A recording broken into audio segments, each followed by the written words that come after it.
BJP అభ్యర్థుల list మొదటి దఫా లిస్టు ఆల్రెడీ బయటకు వచ్చేసింది.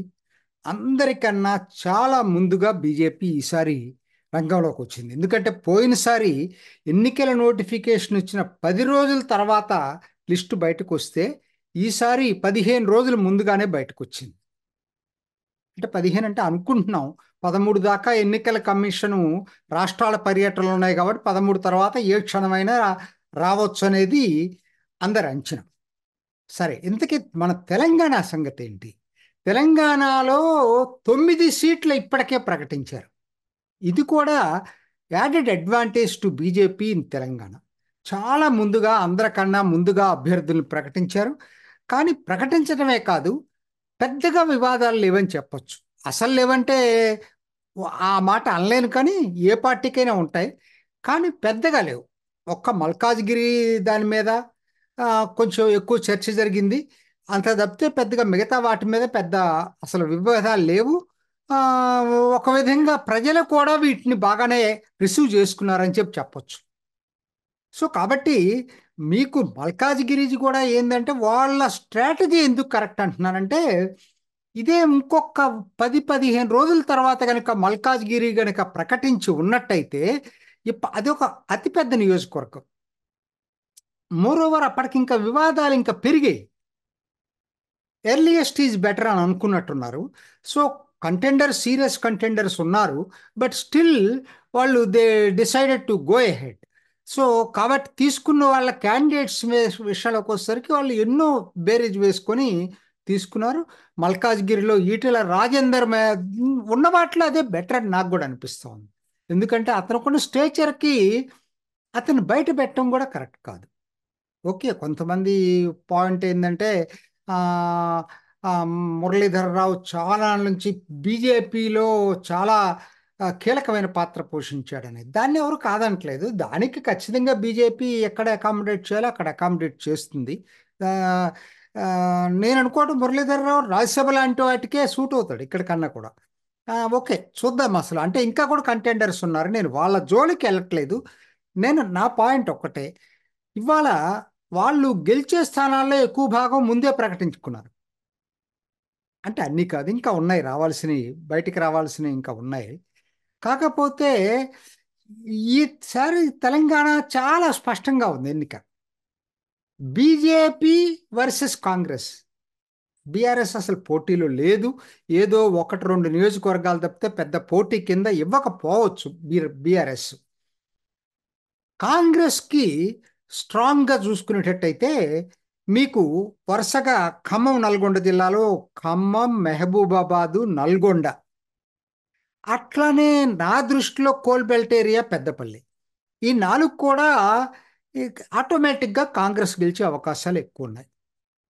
సరే, బీజేపీ వరకు వచ్చేసరికి ఎప్పట్లాగానే ఆదిలాబాద్, కరీంనగర్, నిజామాబాద్, నార్త్ తెలంగాణ మాత్రం ఇంకా పటిష్టంగా బీజేపీకి అదివరకు కన్నా ఎక్కువ మెజారిటీతో గెలుస్తారు.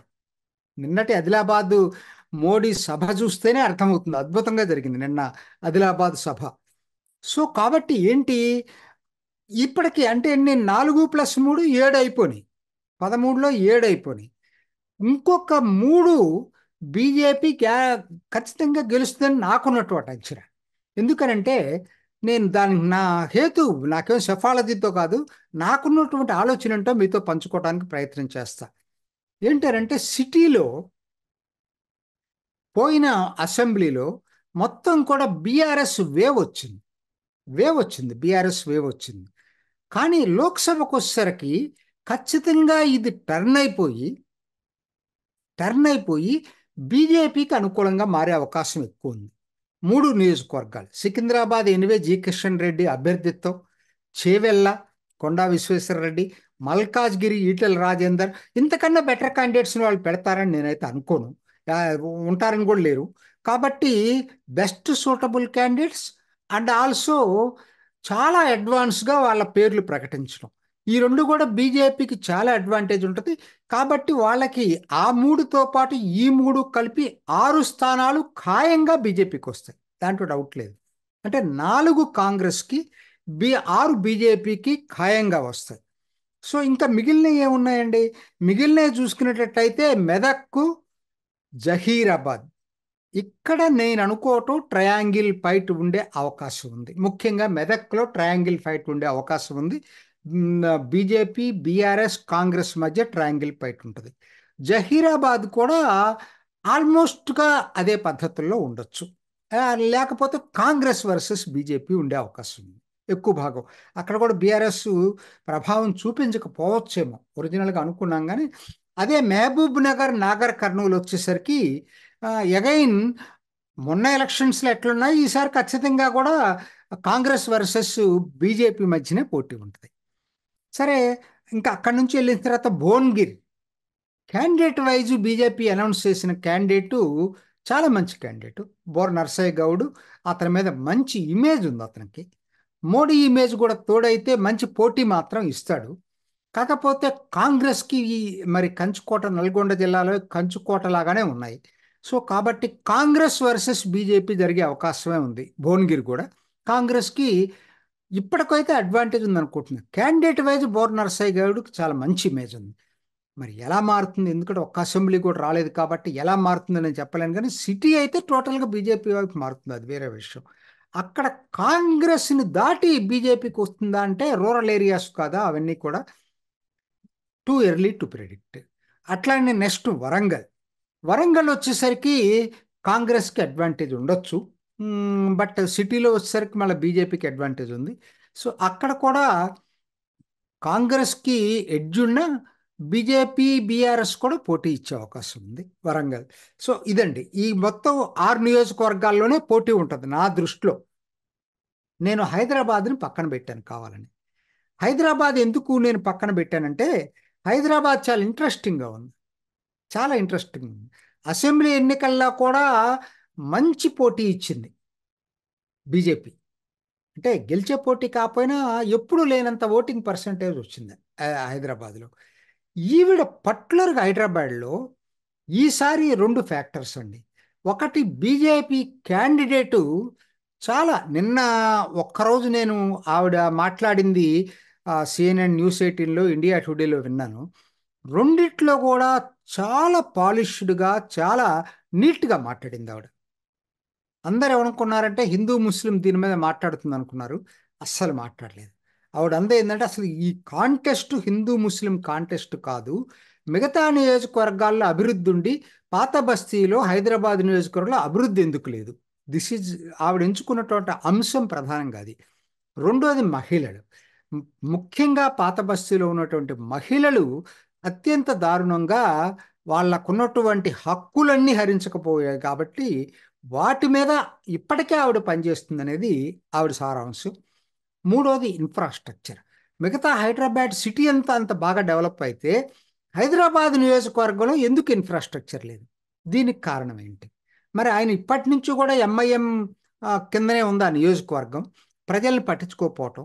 సో ఇవన్నీ కూడా పాలిష్డ్గా ఆవిడ మాట్లాడుతుంది కాబట్టి ఇప్పటి వరకు హిందూ ముస్లిం పాత బస్తీలో ఉన్నటువంటి కాన్ఫ్లిక్ట్ నుంచి ఆవిడ development, non development, women particularly how they are suppressed in the Hyderabad constituency, వీటి మీద కాన్సన్ట్రేట్, మాట్లాడే పద్ధతి, కమ్యూనికేటివ్ స్కిల్స్ అద్భుతంగా ఉన్నాయి ఆవిడకి.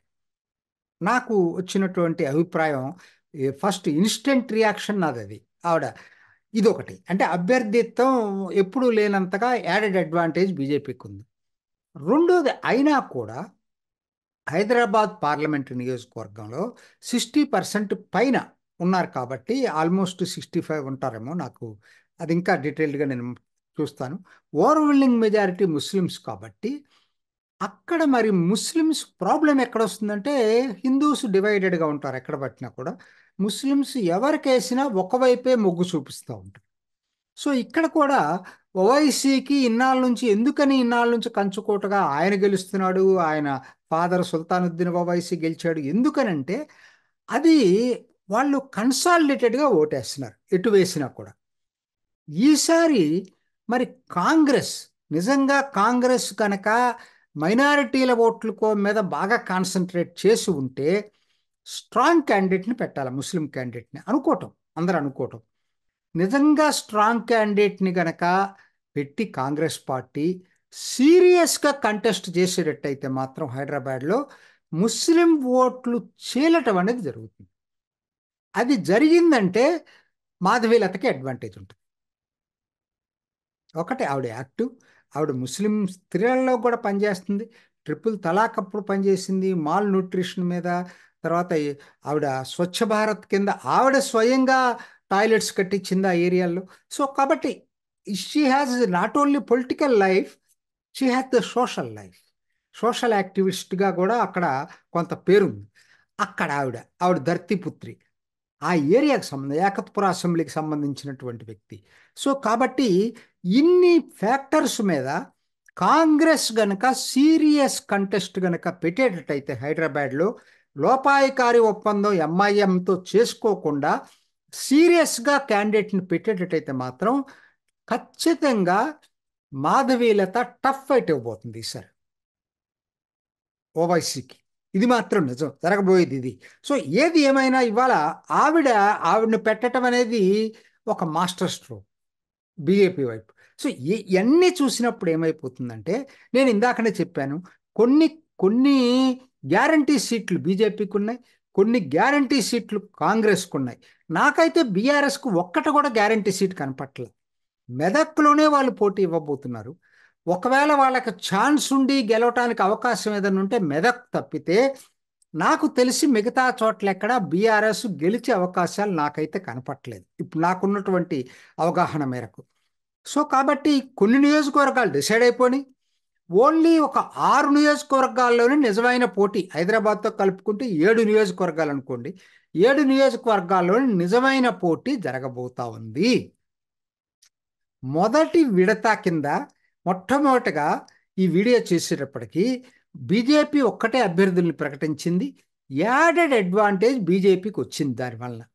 చూద్దాం ఇంకా ముందు ముందు ఎట్లా ఉండబోతుంది తెలంగాణ ఎన్నికలు వేడి రాజకీయ రంగు అనేది ఎప్పటికప్పుడు మనం తెలుసుకోవడానికి ప్రయత్నం చేద్దాం. చూసారు కదండి, మరి ఈ వీడియో కనుక మీకు నచ్చినట్లయితే ఒక లైక్ కొట్టేసి మీ అభిప్రాయాన్ని కూడా కామెంట్ బాక్స్లో తెలియజేస్తూ ఇలాంటి ఇంట్రెస్టింగ్ అప్డేట్స్ కోసం మా ఛానల్ని సబ్స్క్రైబ్ చేసుకోండి.